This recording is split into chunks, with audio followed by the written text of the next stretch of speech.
Kayıtsız. Indifferent. Kayıtsız. Kayıtsız. Neden herkese kayıtsızsın? Why are you indifferent to everyone?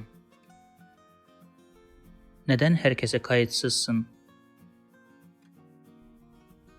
Kayıtsız insanları sevmiyorum. I don't like indifferent people. Kayıtsız insanları sevmiyorum. Bana karşı hep kayıtsızsın. You are always indifferent to me. Bana karşı hep kayıtsızsın. That's it. See you in the next lessons.